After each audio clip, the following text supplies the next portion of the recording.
If you have low back pain, post-surgery, ruptures, herniations, bulges, and you're wondering whether or not riding a bike of any type is safe for you and your back situation, today's video is gonna be glorious for you. What is up, guys? William here from fitnessforbackpain.com. I'm gonna see if I can do this. Oh, snap. Thanks again for watching another video here. We're talking about back pain and bikes. I've got my Giroto back here, my spin bike. I'm gonna break down 3, maybe 4, even a bonus thing that you have to think about, an element of riding bikes, any kind of bike, and having persistent low back pain or a history of surgery or whatever your situation might be. This video is gonna be for you. If you haven't gotten it already and you have any kind of history of disc injury, herniations, ruptures, bulges, or even fusions, and you're trying to figure out what in the world is going on, because when you're in the gym, you're always hurting yourself, go grab this free guide, fitnessforbackpain.com/pain-free training.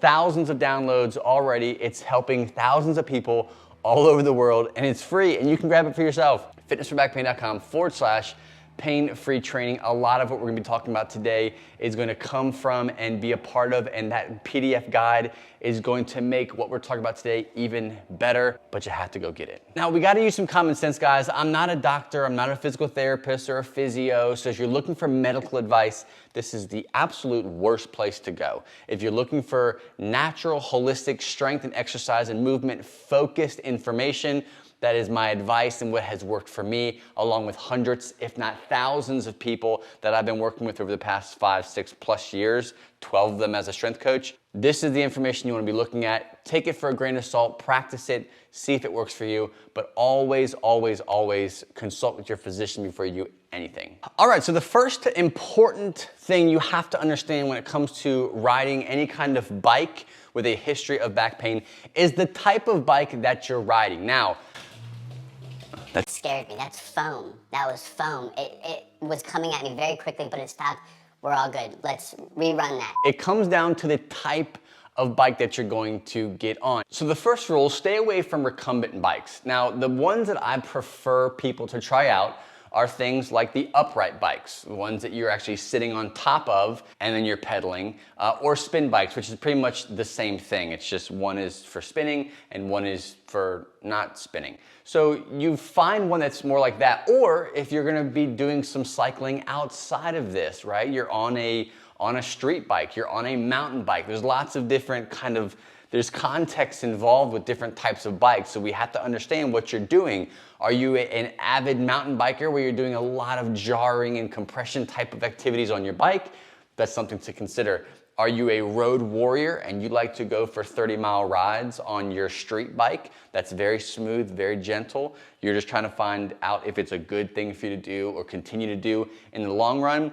I prefer that form at first than the jarring mountain bike type of biking. Now, going back to the types of bikes like spin bikes, that's what I suggest that people start with. It's the type of bike first. Why I like the spin bikes, the bikes that you can adjust very easily, is because you're able to maneuver and change the position of your body, right? Oftentimes we jump on a bike or a recumbent bike where you're forced in the sitting position. It's very limited on what you can't recline the back of the chair. You can't make any changes. But with the upright bike or the spin bike or the mountain bike or the street bike, you're able to adjust and get yourself into more of a neutral or a neutral to you position that will bring relief. Take, for example, this spin bike here, right? This is a bike that I got a couple years ago by Giroto. I'll leave a comment or a link in the description box of the bikes that I use. This is my favorite bike I've ever used, and not because of the quality of it or anything special. It's a very basic compared to something like the Peloton or any other kind of major brand. But why I like this type of bike here, or any kind of upright bike, is my ability to adjust the way I'm sitting and position myself that's in a more ideal sitting position. Where when you're in a recumbent bike and you're like this and you're just pedaling, you're in this really aggressive 90-degree position and you're sitting, which for you right now might be too of a sensitive situation. With a spin bike, I can actually get on this thing, get my pelvis back, get everything in a line, and find that comfortable, ideal position and then work on simply just using my lower body, right? Everything's in a nice, comfortable position.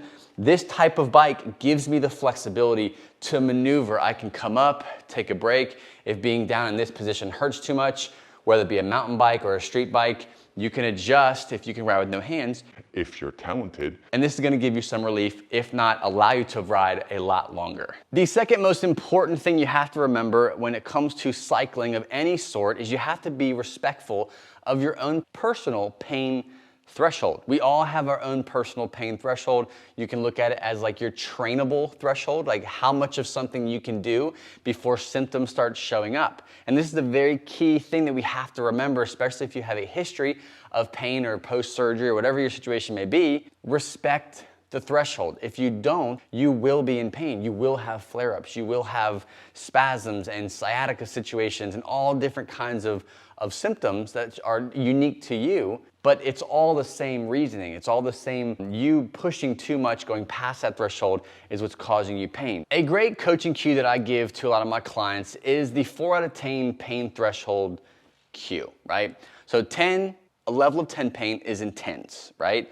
A level 0 or 1 pain is very low. So when you're exercising, whether it be lifting weights, running, you're using a bike of whatever sort that you're using, following the rule of thumb of as long as my pain threshold does not go above the 4 out of 10, then I'm good. So if you enjoy a little bit of pressure, you enjoy a little bit of tension and feeling that response to exercise, which to some people is viewed as pain. To others, it's that good feeling you get when you're straining and you're pushing your body. Keep yourself being pushed within that 4 out of 10 pain. The same rule goes for how often you train, like, right? Your frequency in your week, how long your bouts are of your cycling.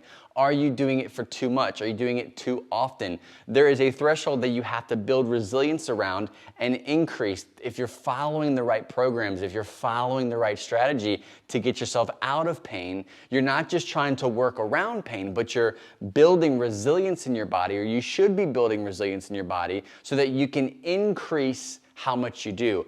Ride for longer, ride harder, ride more aggressive. Like, all these things are doable just with time and the right strategy in place to get you there. The third important thing you have to remember when it comes to whether or not riding a bike is safe for you and your persistent low back pain is the mindset going into the ride or during the ride. We often are in charge of trying to protect ourselves. We think we're in charge of that, right? We have to subconsciously or consciously contract and restrict and protect so that something like cycling, mountain biking, rowing doesn't cause more pain or damage. This is the mind-body connection at its finest.